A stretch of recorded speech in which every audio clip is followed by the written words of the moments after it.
Hey, what's going on, guys? Welcome to drboystv.com, the home for intelligent Black people. My name is Dr. Boyce Watkins. Today, I want to talk about Sha'Carri Richardson, and not from a hating ass perspective. I know people think that you're a hater if you provide constructive critique, but that's not true. I'm providing intelligent analysis. Intelligent people will understand this. I want to talk about the $100 million loss that Sha'Carri has endured as a result of let's say less than strategic, perhaps youthful choices. So get comfortable, buckle up a seatbelt. We're going to get started on drboystv.com right now.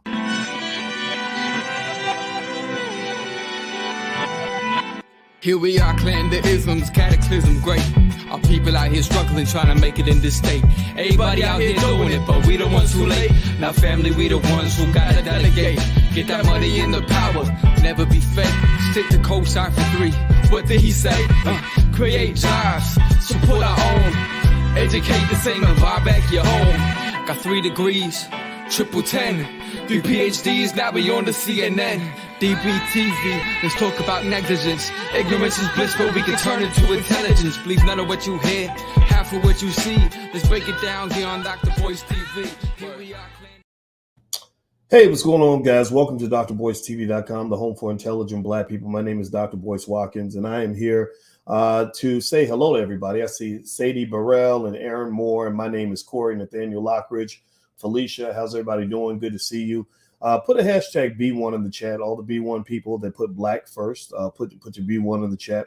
If you love the Black woman, put a B1 in the chat. If you love Black men, put a B1 in the chat. If you care about Black children, put a B1 in the chat. If you care about the Black community, put a B1 in the chat. If you break generational curses and don't continue them, put a B1 in the chat. And if you believe in the power and the importance of the Black family, put a B1 in the chat.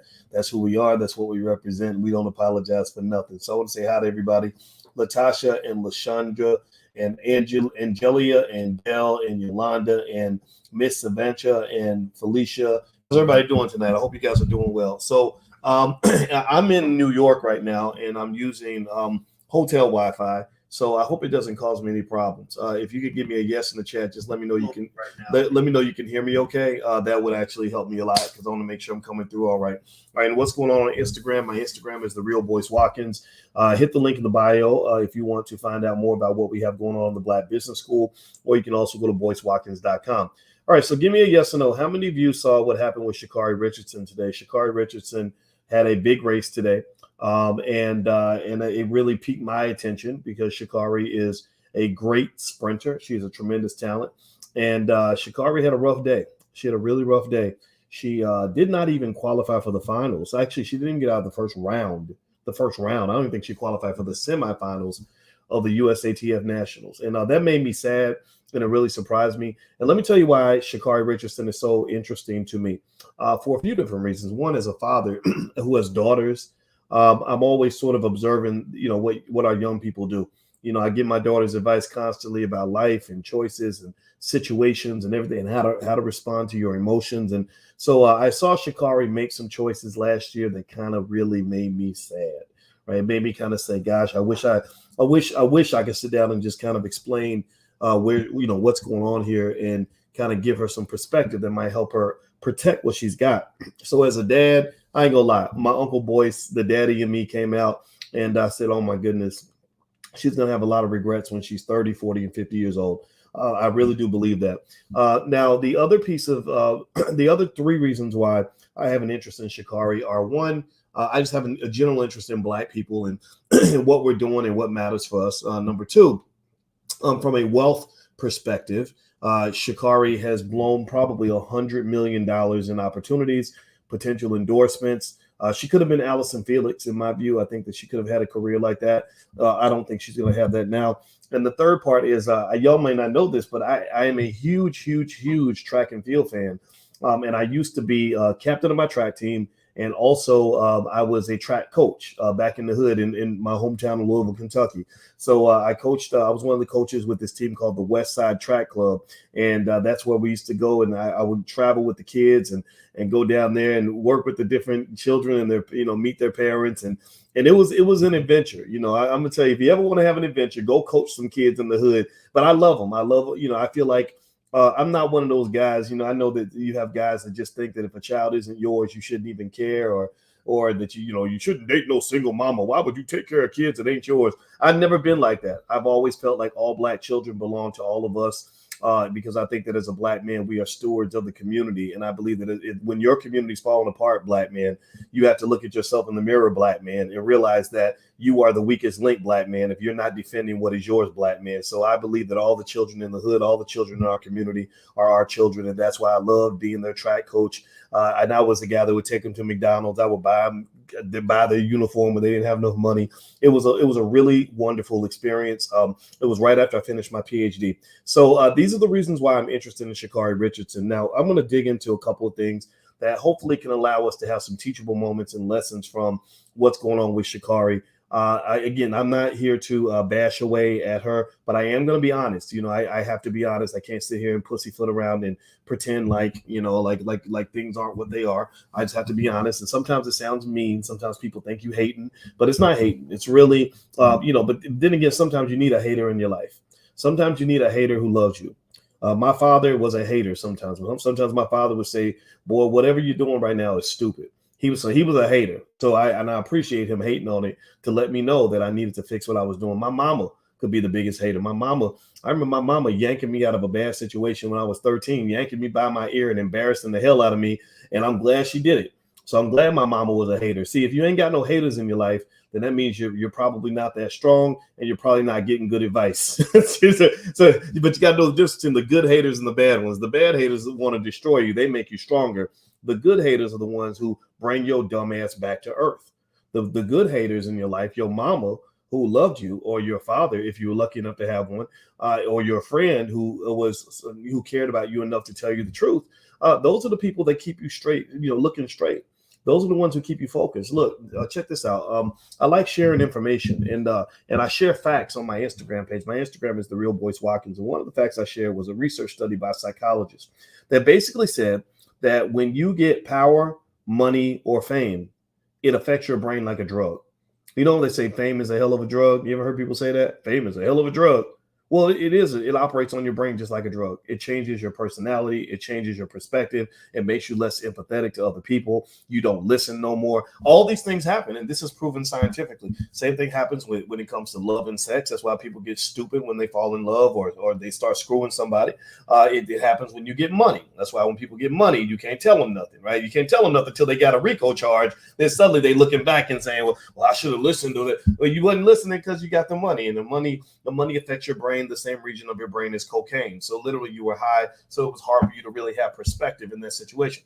So when I saw Sha'Carri Richardson, and I watched Sha'Carri. See, I watched Sha'Carri before everybody else knew who she was.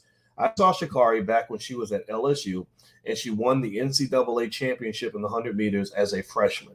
And she didn't just win, she dominated. She ran a really fast time. I think it was like 10.7, which is extremely fast in track and field terms. And I said, "Ooh, this lady's going to be good. She's got talent, right up there with the Marion Joneses."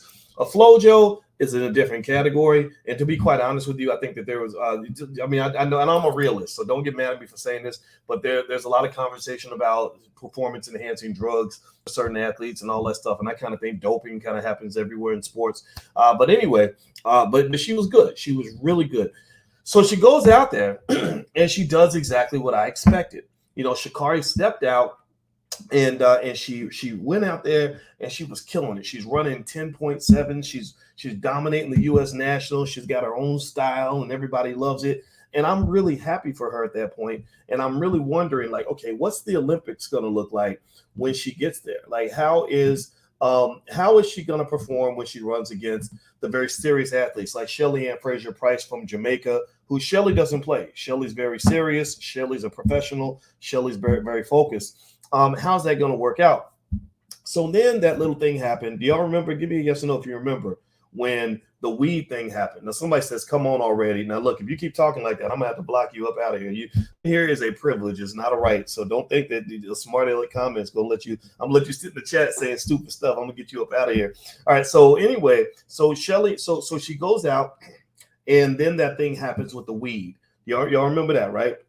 When she got caught with the weed in her system, and I don't know what was going on with that. I have no idea. Like if there was something more sinister happening, or if there was something going on with just her just being just, I don't know. I'm gonna say stupid. I'm not gonna lie. I think I don't get it. I don't understand. I didn't, but then again, everybody smokes weed and everybody thinks it's cool and everybody thinks it's okay. And I do agree that there are healing properties that come with cannabis, particularly the CBD. I use CBD oil. I rub it on my body and all that stuff.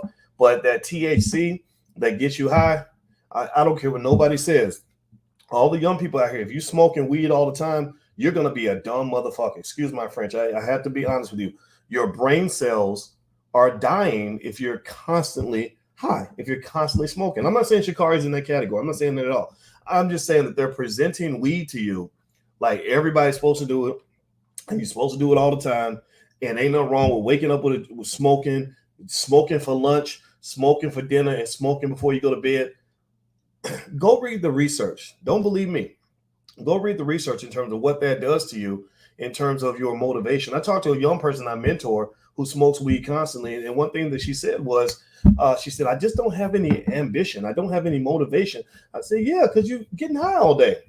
I mean, why would you have any motivation? You have basically embraced what psychologists refer to as a pleasure-seeking lifestyle. You seek comfort and pleasure. So things that involve hard work or discipline or sacrifice are of no interest to you. So ultimately what I would say is, don't just go along with the crowd. Don't just do what everybody's doing. Don't just do stuff because your favorite rapper told you that's okay. No, you need to think about your life. And I'm just telling you, when you're messing your brain up with all these drugs, man, it just kills your ability to be competitive. It hurts your ability to compete with the white man. It makes you more vulnerable to all kinds of racism. It makes you easier to oppress. If you ever want to be oppressed, just stay high all the time. Stay ignorant. Don't learn nothing. Don't read no books. And just copy what these dumbasses do on TV. That will lead you to being oppressed. And then you can say, well, they did it to me because I'm black. No, they didn't do it to you because you were black. They did it because you were stupid. So don't be stupid, period. All right, so anyway, that's the hater in me. I'm going to be a hater today because I'm going to tell you all the truth. Now, with Sha'Carri, I don't know the extent of her whole weed thing. I didn't get it. I felt like she had a lot on the line. It didn't make sense. But here's the thing. Pay attention. Now, this is from a business standpoint. That weed thing worked out really well for her.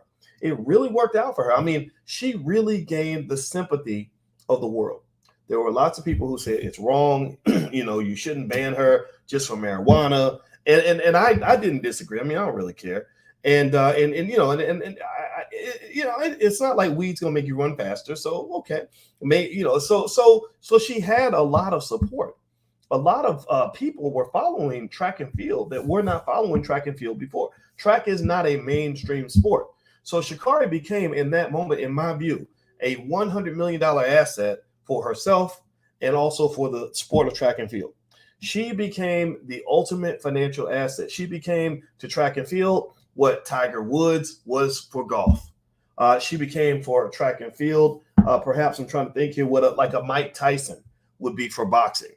What a Michael Jordan is for basketball. When you talk about somebody who brings people into the sport who weren't in there before, that's a very big deal. So Sha'Carri really had the sympathy of the world. Now somebody says, Doc, her mom died. Yeah, her mom died, but it wasn't her mom. It was her biological mom.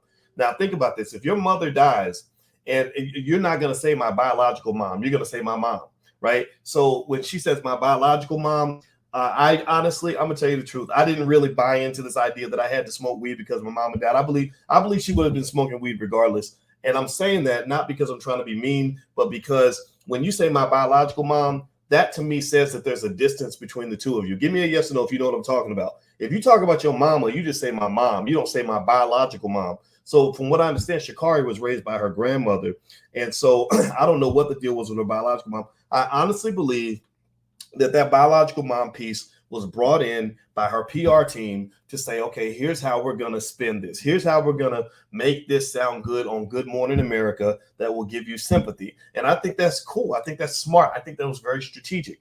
Now, here's where things started going downhill. So everything's going well for Sha'Carri. She's getting all this attention. She's really bringing people into the sport. And I'm excited because I've always been a track and field fan. Even before all this, I was like, wow, this is great. Everybody's watching track and talking about it now. So she goes and she runs up against the Jamaicans. Now, let me just tell you this: as a track coach, track fan, all this stuff, I'm a track aficionado. So let me just tell you, the Jamaicans are some badass motherfuckers. Like, the Jamaican women don't play. The men are amazing too. The Jamaicans are probably better than the Americans in most years. Not every year, but you go back with the men when they had Usain Bolt and Johan Blake. These guys were on another planet. The women, Shelly Ann Fraser Price, and the other sister, I can't remember her name, the one that's actually faster than Shelly Ann, I should remember her name, but these women are extraordinarily good. So Sha'Carri wasn't running against any average people. So Sha'Carri lines up and she runs, and something goes wrong. I mean, her time was way off what she normally runs. It wasn't like she just had a bad day. It's like when you go from running 10.7, I ran track. I couldn't run a 10.7. But when you are a 10.7 sprinter and you go back to 11.23, that really says that something is wrong. Like, I'm sitting there thinking, okay, is she injured? Elaine Thompson, hurrah! Thank you very much. Are you injured? And she didn't say anything about an injury. I didn't know what was going on. Honestly, just because I have to be honest with you guys, I really wondered if there was something going on with the doping regimen. I'm a believer that most of these athletes take some sort of performance-enhancing drug. I know that doesn't fit the fairy tale that people believe, but the speeds that they're running, the times that they're running now are to some extent almost inhumanly fast. So I believe that most of them have some sort of regimen that they're on, and I'm wondering if the marijuana controversy and the scrutiny that came with it caused her to get off of her schedule, and she wasn't able to take her stuff, and she was running as Clark Kent when everybody else was running as Superman. So again, I'm not here to say that's true one way or the other, but one thing I think is really interesting about track that I really just think is dumb, to be honest with you, is I remember feeling so bad for Marion Jones. Anybody remember Marion Jones? Marion Jones was a sister who killed the Olympics, was an amazing athlete, and then she got busted using drugs, and they talked about her like she was this terrible person, she was unethical, she was a bad human being. That's bullshit. A lot of those sprinters were using dope. In fact, I bet the reason Marion had to use drugs is because all the other athletes were using drugs and they started beating her. So Marion Jones, to me, I never saw her as a bad person. I just think that that's just kind of the sport that they're in. It is what it is. So Sha'Carri, where things really went bad, wasn't just the loss. It was the way she handled it. And I was really kind of just stunned when she got in there and just really started talking all that smack, almost in a very defensive way. And I really honestly think that this is where good mentorship comes into play. I know that the hip hop culture is built on talking shit. That's it. I'm gonna talk my stuff no matter what. And I think that's fine. But honestly, I think that, if your mouth is writing checks that your ass can't cash, you might have to just be quiet. And I think that the way she handled that after that interview, for her to go in and just kind of, go off the deep end in that interview with NBC, I think that she actually cussed us. She said, "I know people are talking shit," or something like that. I just literally saw all that money going out the window. Like I'm literally in my mind I would compare that incident to when Will Smith got up and slapped Chris Rock. When Will Smith slapped Chris Rock, every single business deal that Will was involved in suddenly was going to get renegotiated because his stock, just like a stock price, his stock dropped by 40% right when he slapped Chris Rock. I know some of y'all think it's okay. I know some of y'all think it makes sense because, you disrespecting my wife, keep my wife's name out your mouth. I get it. I don't get it entirely because, more people talked about Jada after Will's action than before. So everybody was talking about Jada after that. So I don't think that he achieved his goal of keeping his wife's name out of anybody's mouth. But I do think that, when you're talking about brand value, when you're talking about what these corporations want to do business with and who they want to do business with, they're not going to do business with somebody who just acts a complete ass on national TV. That just doesn't work well. You can't sell Cheerios and Snickers with an endorser who is seen as some sort of arrogant prick or whatever. And so with Sha'Carri, I think that what I really would have done, and I don't think a lot of people were ready to do this. I think a lot of people either criticized her or they took her side. They defended her at all costs. Defended everything. Like, well, we all make mistakes and it ain't no big deal and we can all talk our shit. Yeah, but I really think that just being intelligent and strategic is part of the conversation too. Because remember, you're not talking about just like a reputational issue. Like if I say something crazy right now on this podcast, like if I just do something where I just completely show my ass, I probably have before. Some of y'all have probably seen it. It's not that big of a deal. I don't have $100 million on the line. I've already made most of my money. I don't really care if I lose a little bit more money because it's just a podcast. Who cares? But when you're talking about the stage that Sha'Carri was on, and also the stage of her career that she's at, and the attention and the public sympathy that she had, and the public support that she had, I really would like to know what went wrong. Like, did she talk to somebody before the fact who prepared her, or was she not listening to that person? Was there nobody to guide her? Because she lost a lot of money when she did that. All those deals she had, I'm sure, just went right off the table. So then Sha'Carri kind of goes underground. She disappears. I follow her on Twitter because, again, I'm a track fan, and I'm rooting for her. I want to see her win, and I'm watching. I'm kind of paying attention. I follow all the fast sprinters that I admire. Because I just love track and field, and I'm sitting there watching, and then she finally comes back. And she's running. I'm looking at the times. I'm like, okay, she's getting a little bit better. Okay, so she's starting to run the sub 11. That's good. She can do something with that. And I'm looking forward to the U.S. Nationals. And I'm sitting there thinking, okay, the U.S. Nationals are coming. Sha'Carri's going to be ready. I predicted, in fact, I follow little track and field blogs. I predicted that Sha'Carri was going to win the 100-meter dash. I said, I think that she can actually beat everybody in the 100, not the 200, but the 100. And she goes out there and just gets pummeled, like gets blown away. And I don't know what is going on. I don't know what happened. It didn't make any sense. And what I'm really thinking about in general, just sort of the overarching theme of all this, and so the takeaway of this, right? Because I know I'm kind of just sort of giving a stream of consciousness in terms of what I observed, is that when you're talking about opportunity, sometimes opportunity doesn't knock twice. And the thing is that people that build wealth, the people that really get ahead financially, are the ones who know, who have people around them who encourage them to focus when it's time to go get that money. Let me give you an example. Would be LeBron James. LeBron James, if anybody has an excuse to be out here acting an ass, I'm talking about back 15 years ago, it would have been LeBron. Why? Well, LeBron didn't have a daddy in his house. His mama, he had a single mom who he was in poverty. His mother is not the most mature person in the world. She's honestly, at least back in the day, she was a little bit ghetto. I think that LeBron's mama was dating one of the players or something crazy like that, right? And so LeBron easily had excuses to just be, a knucklehead, just take absorb the nigga culture and just kind of act a fool and kind of ruin all of his opportunities and mess everything up. But for whatever reason, this young man, his brother, I had so much respect for him at the age of 16 or 17 because he carried himself with a tremendous amount of discipline, humility, and maturity. He was a very confident basketball player, but he wasn't loud and stupid and ignorant and deliberately sabotaging his opportunities. LeBron has handled his career, in my view, about as well as any athlete ever could. Even with Sabrina and his family right by his side, it's beautiful to watch. And I mean, again, remember, he could have been in the club throwing up dollars and hanging out with strippers and hookers and getting into situations. He could be looking like Deshaun Watson. Deshaun got, I think, $260 million on his next contract. He's going to lose about $100 million of that, paying off all these lawsuits. So LeBron, what I like about LeBron is LeBron gave young guys a view of manhood from an athlete that I hope guys will pay attention to. I really think that when we talk about culture, I don't really like the idea that we tie black culture to hip hop culture, because some parts of hip hop culture are ignorant and fucking retarded.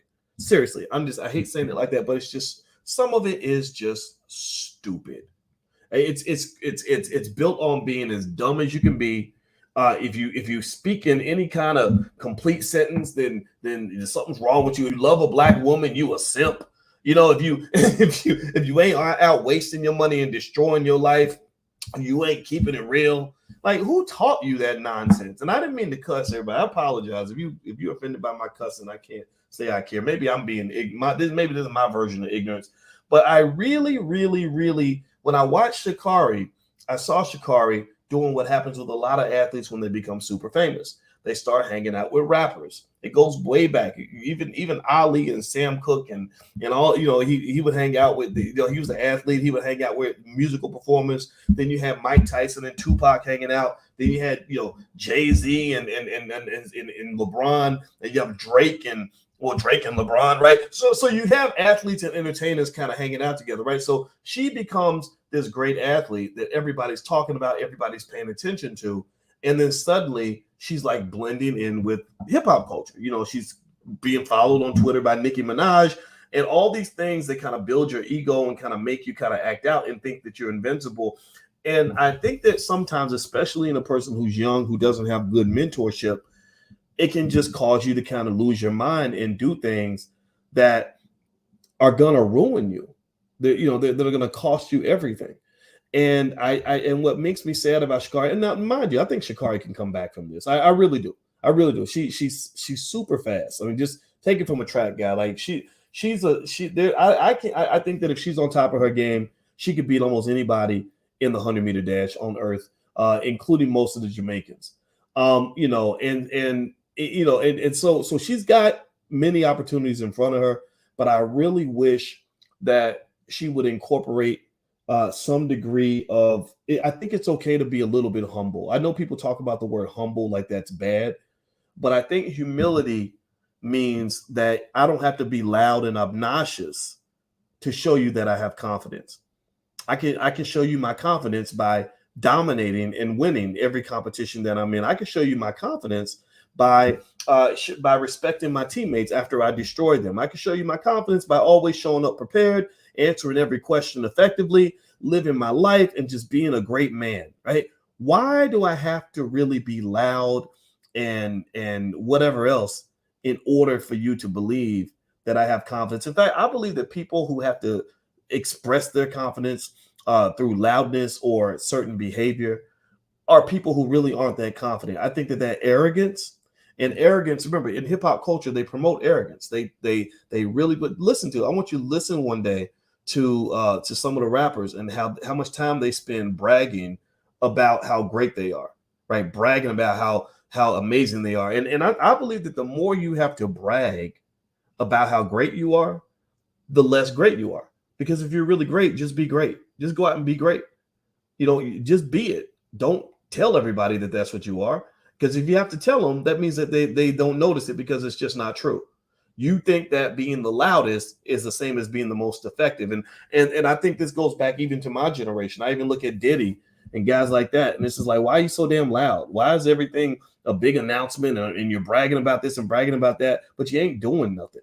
You know, a lot of these people, a lot of people in hip hop culture, I'm not talking about everybody, but a lot of them really think that if you run your mouth and yap about something that you did or something you're about to do, that's the same as actually doing it. And where I come from, a real man, in my view, not to say I can be the only definer of what it means to be a man, but a real man, in my view, is a guy who walks softly and carries a big stick.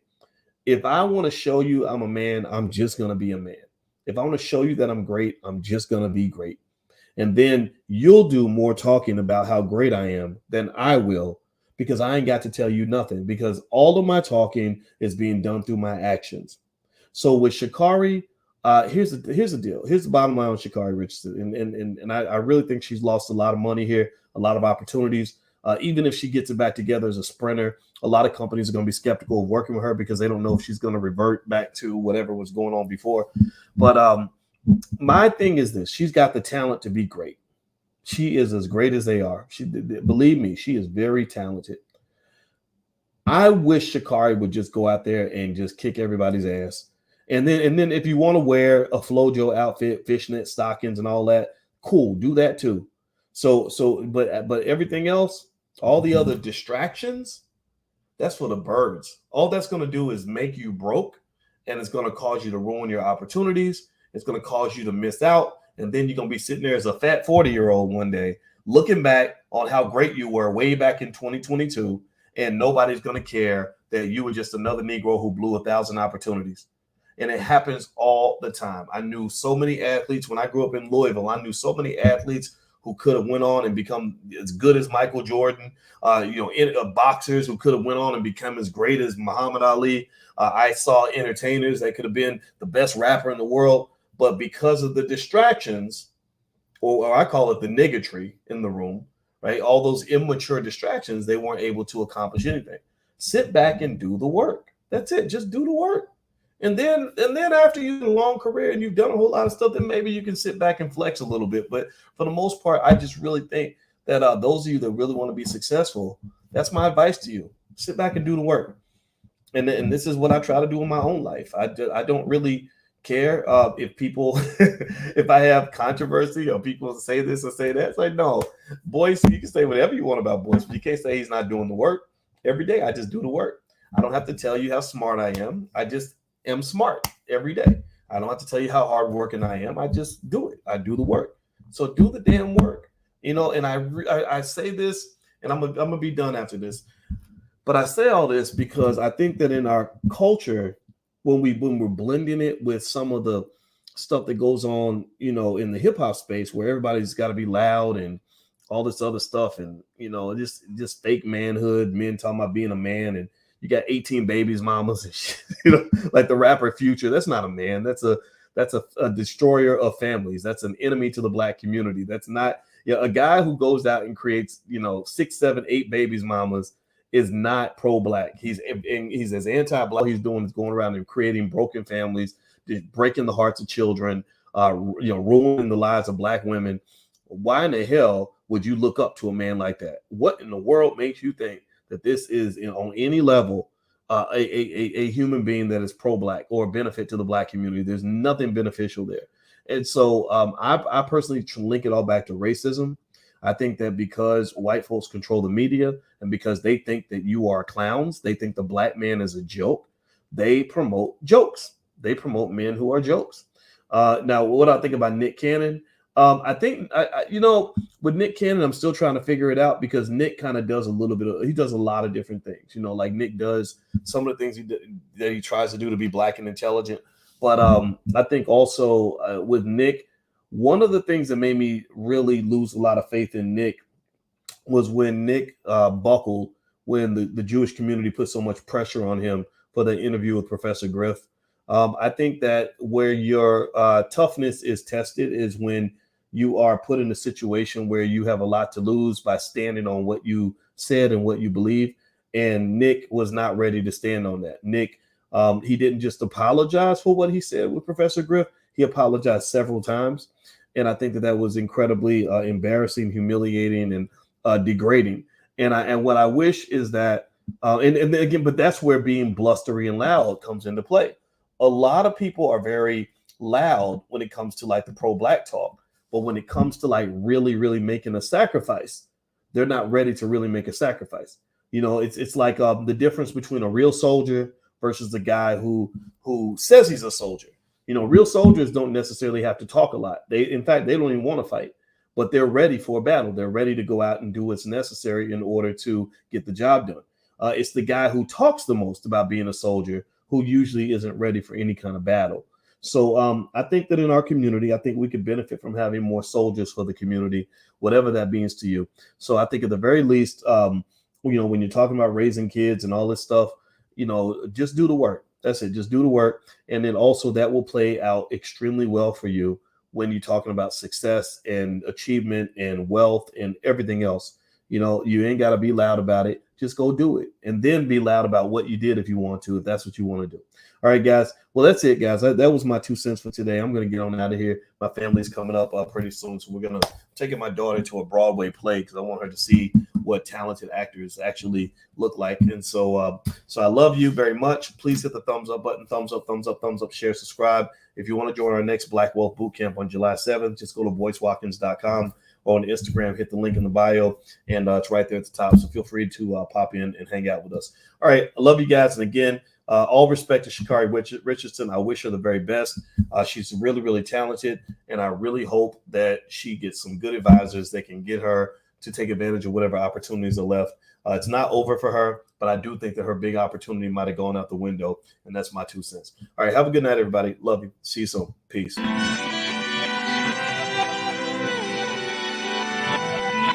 Here we are, clan the isms, cataclysm, great. Our people out here struggling, trying to make it in this state. Everybody out here doing it, but we the ones who late. Now family, we the ones who gotta delegate. Get that money in the power, never be fake. Stick to cosign for 3. What did he say? Create jobs, support our own. Educate the same and buy back your home. Got 3 degrees, triple 10. 3 PhDs, now we on the CNN. DBTV, let's talk about negligence. Ignorance is bliss, but we can turn it to intelligence. Believe none of what you hear, half of what you see. Let's break it down here on Dr. Boyce TV. Here we are.